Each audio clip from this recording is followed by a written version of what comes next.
Pro Gamer here, and this is going to be a recording of the final Star Tournament that I will need to unlock a CPU for the North American version of the game yet again. This time going off of the theory that it does not matter whether star characters or unstarred characters are used towards collecting every Star Tournament trophy. So, you know, it was at first long ago the long-held wisdom that you needed all 384 of these because there's 16 characters, and there's you know, each with the star and unstarred forms, and there's 6 tournaments, you know, regular and star, so that whole product is 384. So that's what we thought we needed, but then, you know, after experimentation and going through things in a different order, we realized that, you know, things were different, and I was under the impression that we only needed starred characters, but then unstarred characters, but then someone else was doing it, and no, they mixed up some characters every now and then, and they unlocked it anyways. So it was like unlocked the CPU anyway. So I was like, oh, well, what if it doesn't matter? So my logic is that if this works by doing, you know, only unstarred characters, and if it also works by only doing star characters, and if, you know, supposedly that someone has used a mix of them, then that's exactly what it is, that it does not matter whether you use star characters or not, you know, unstarred characters. So, last tournament I need to do, without dilly-dallying too much further, is Badlands. That's the way it always has to be. Alright, so I'm going to be pretty light as far as talking about this tournament because I do it quite often. You know, it's just PD Piranha is, of course, the strongest character in the game, and for the purposes of this project, as you will see in the other video log videos, or if I make a compilation later, that I have played everything from weakest character to strongest, rather than, you know, the order that's listed in the charts, which would go from, if you on the character select screen went from top, bottom, left, right. So, yeah, as usual, cutoffs are super generous, and for the most part in Star Tournaments, maybe except for the first couple, but just the overall difficulties of the courses ensures that it's not that big of a deal. I just had to kind of pause there just so that I can get that sweet spot, but apparently I'm going to be out of the course anyways, because, well, PD Piranha is just a freaking monster, so yeah, water hazard, but I'm still, I still got an easy par range, so, you know, whatever. I always kind of YOLO the shot. It's just, you know, it's just that the key is you have to cross that boardwalk at some point, because otherwise you're going to get a nasty drop, and, well, par's going to be difficult from that point. So, next word. Of course, back tees, you got this ginormous wall that blocks your way, because if from front tee, you could just pretty much go straight to the green, but, you know, here we got to do things a little bit different, so yes. Okay, loft is definitely a concern. I'm going to use topspin because I feel that this wind is going to have some influence, and I would rather use topspin against this wall than anything else. Or the wind is just that strong, and the topspin kind of hurts me a little, but PD can do both. He can fade, he can draw, and most importantly, he hits mega high, so yeah. And I duffed the big one. I smashed the A button at the exact same time, so that's no bueno. I guess it's too late for me to say cover your ears. Oh well, we'll still par this hole, right? Nice shot. Well, maybe. I probably should use super back because this is going to play about pin high. And yeah, you definitely need super back if you want to bring the ball back after shooting pin high with a mid iron. Usually. So yeah, still good to par. Still beat the cutoff so far. Alright, hole 4.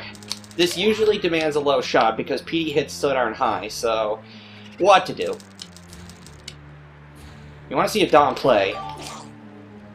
Oh, okay, no Don plays right now because I hit this ball too hard. I was going to try to skip off the water, but oh well, not this time. We'll go for the chip-in instead. Close, close, close. Alright, moving right along then. Yeah, so once again, this is something that has been put forth, you know, by the community as a result of as a result of anomalous circumstances. I'm sure that definitely the proposed theory, the original idea, you know, that was kind of my original conclusion that, oh hey, you needed to do all this without using star characters, might have put people off as far as trying to conquer the ACPU in the game goes. Well, that and it's a lot of gameplay. So yeah, because for this project, I know I've spent in excess of 27 hours doing it all over again. The bulk of it is far and away the star tournaments. As far as beating the regular tournaments, unlocking all the other characters and their star forms does not take that long. And heck, originally, you know, my original run through this, I didn't even have to bother unlocking the, you know, doing all the character matches either. So that's an extra 2.5 hours here. Nice shot. But nonetheless, I'm glad that I powered through this over the course of a week. Really didn't have too much else going on.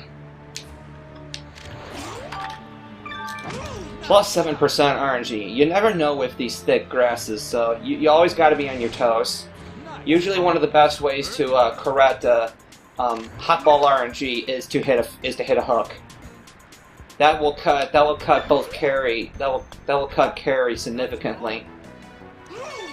In addition to loft, so that'll usually put a stop to things. Of course, you are sacrificing accuracy in the process. So, what are you gonna do sometimes?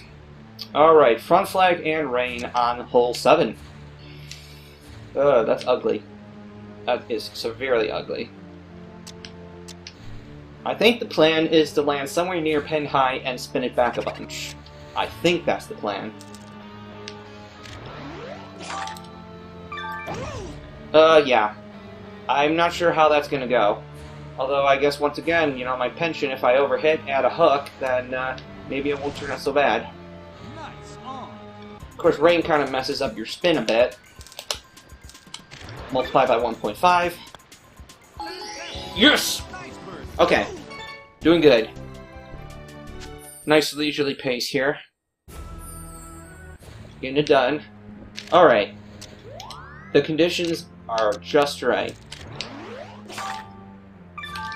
Nice shot. A slice is a good mistake here, but I'm hoping that I don't lose too much distance.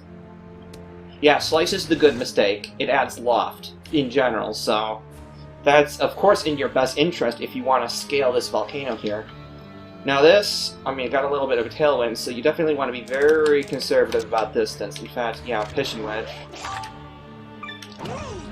I don't even think counting backspin. This ball is going to be landing like a dead cat. It might take one giant bounce, but it's not going to go too far. Yeah, see, like, negative half a yard net roll there. That is crazy. And boom! Eagle! That is how you do, ladies and gentlemen. Of course, it is often ill-advised to just, you know, go willy-nilly and, you know, use your extra power just because you can. That's the unfortunate thing about hitting these stronger characters and all that. Now, in this case here, I'm changing impact point because I lost a lot of carry, and so don't want that ball going as low as I had initially wanted to. So we're in good hands now. Alright. PD hits way too high, so we're gonna have to play a punch here. Big delicious punch. Okay. This is flat, right? Yep. YOLO! Yes! I love how that was uphill and fringe and it still went in just because of that little bit of momentum at the end there. That is beautiful. Alright. This. I really don't want to deal with this isthmus here. No isthmus for Christmas. Alright. A 3-iron is going to ensure that any discrepancy from sweet spot is not going to hurt as bad. This is a decent spot. Thankfully, PD can just hit over these thwomps entirely, whereas most characters generally have to resort to playing punches and using the fast fairway to move themselves along, so yeah, might as well take advantage of that. This ball is going to land super soft. Well, relatively, I guess. On. Birdie putt. Nice aggression, too much aggression, but Nice ball. I'm in a good spot. -5. Might be able to skip a hole at the end here. Facilitate things a little bit. Nice shot. I have a feeling this is bunker bound, but I'm gonna try for some spin anyway. Most of the slope kind of goes uphill. Not a bad spot. This is prime chip-in material. Nice shot. Nice shot. Yeah, I figured it was a little too firm. A little too firm at that point. If it's not just a straight-up dunk, then you definitely need to allow a couple yards for chips to roll. Oh well. Alright. Yeah, Don plays. Nice shot. I mean, if you're Boss Pakun, you gotta do some boss plays. Very good. And the thing is, he hits so high and so hard that almost no matter what trouble you get yourself into, there's almost always a shot to recover with. Nice shot. Almost always. Really though, you do want to master your timing so you're hitting sweet spots, because otherwise things might not end well for you on some of the trickier holes. And that may very well be true for hole 13 here. As you remember with these infamous grates and fences here. So, let's see.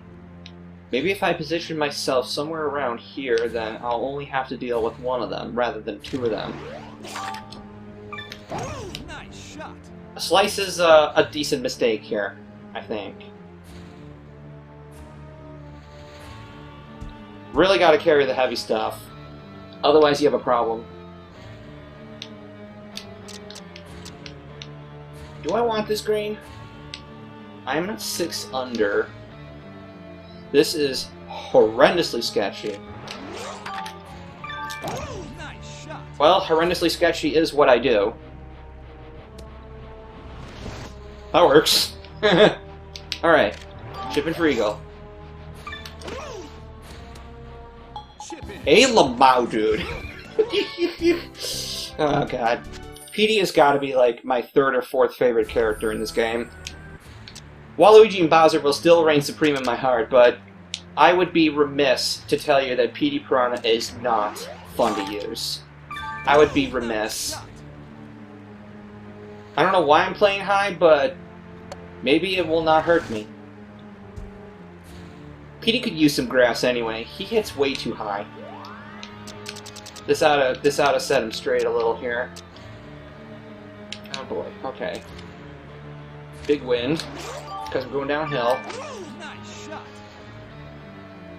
I think we might be in decent shape. And holy crap. Birdie putt. Holy crap. Ah! Not enough aggression. Or didn't aim enough, one of the two. You could argue either or. Though generally, I like to try to aim for a spot 5 feet behind the hole. I've come to notice that in the North American version, the cup is more generous when you're putting than it is in the Japanese version, which ended up coming later. Alright, so got a slice here, so we're going to be in hazards. Please not the bunker. Okay, so yeah, 7 iron. Holy crap. Just don't hit the brick wall. Yeah, still got green and red. Birdie putt. Straight putt? Alright, mathematics time. Okay, so we're going up 3.7, so that demands at least 30, no, wow. Okay, well, we got steepness, so it's going to be a coefficient of more than 2. So, and then rain commands at least a 4/3 ratio, so this is tricky. We're going to do this. Yes! Nice birdie. Good stuff, ladies and gentlemen.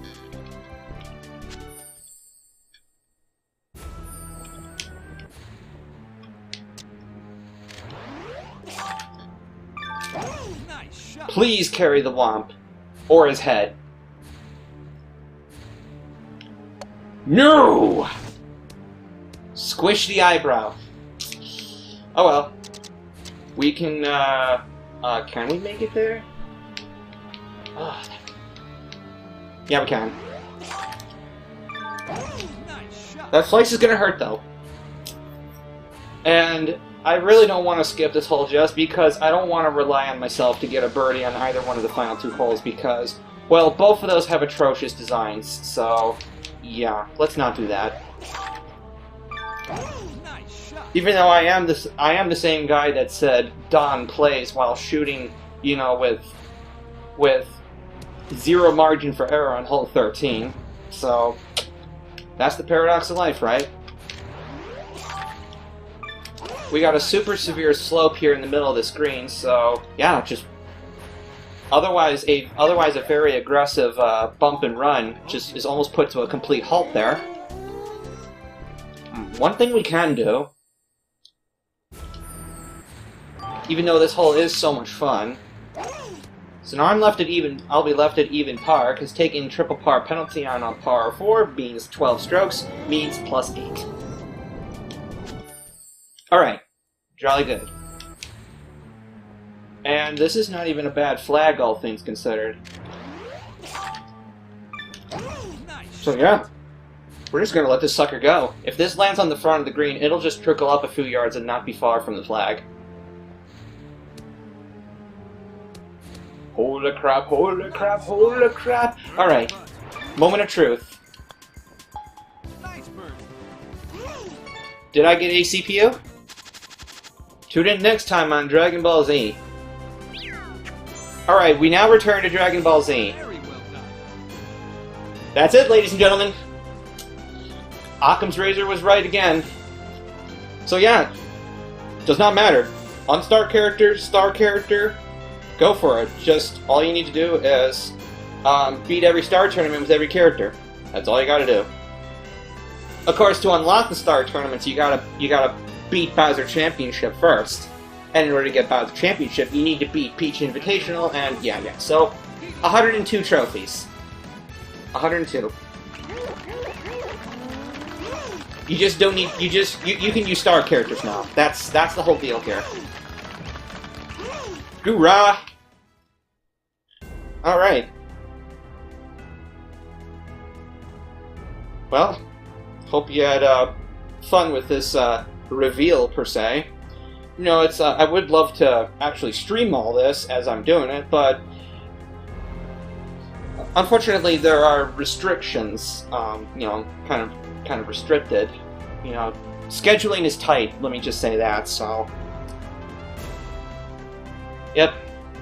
But yeah, here nonetheless are the credits, and I'm thinking maybe, just maybe, now that I have all this, you know, on a second file for the second time, that when I do a future broadcast, that I'm going to be trying some ACPU matches again. Because as it stands, there is no other video record of anyone beating A-Star Petey without save quit, or just at all. The thing is, on the character match screen, there is a distinction between if you beat a character using save quit or without using save quit. You would get a star if you beat it without save quit, whereas you would just get like a circle, a ring if you do it with save quit. But anyhow, so yeah, no one to date has beaten A-Star Petey on stream. I've done it as a local recording, so that will be the next thing. That will be the next thing, especially as I am working to phase out of speedrunning over time because I'm getting old. You know, it's tough for me to do all these precise tricks and just all the rapid mental gymnastics that goes into high-level speedrunning that continues to be pioneered by White Knights here in Blue Candy and Spy Fox. So yeah, definitely check out their YouTube and Twitch channels for the best Mario Golf Toadstool Tour speedruns. They have superseded me in skill and speed long ago. And who knows, maybe they'll claim the bounty before I do. So, yeah, it'll be interesting. You know, keep things going forward. As far as everything else with me, just gonna try to work on kind of more of your low-key, professional content associated with Toadstool Tour, whether it's in the form of more detailed lessons as far as game mechanics and speedrun strategy and other things like that, that will happen in the coming months. And I always keep promising that I'm going to do a remaster of Four Plumbers Reunited, so that's always in my mind. Always in mind. Yeah, I don't know. Making videos is hard. I'm always have other things going on. So, nonetheless, just for closure, gonna check out the results one more time here. So, tournament records. Got the 6 rounds in, 1 per course, and this was all done with Waluigi. What I could have done was, for the earlier segments of this, I could have just jumped straight into character matches instead of jumping into tournaments first, and then I could have just done all these all these tournaments with Star Waluigi instead, or maybe Star Bowser, one of the two. I like both of them just about equally. And then Star Tournaments, here's the important ones. So, yeah, 96, 16 apiece. Zilch for unstar characters. All for star characters. So yeah, we are good. And in the meantime, I had every best badge. No holes in one throughout this whole journey, unfortunately. Because, after going through regular Lakitu Valley, there's no strats anymore, so it's just, you get it or you don't. And then, of course, Sans 14 is probably the easiest albatross in the game. Hole 8 is, Peach's Castle Grounds 8 is no gimme, really. Because you have a real tight trajectory through the trees, or you have to do some crazy curving fade shot, and you have to sink a pretty difficult putt. It's a more difficult green than I would say than Sans 14 is. So, yeah, that's everything. Conclusive proof that star or unstar does not matter. All you need are all the star trophies. So, until next time, this is Manager Pro Gamer, and good luck, have fun.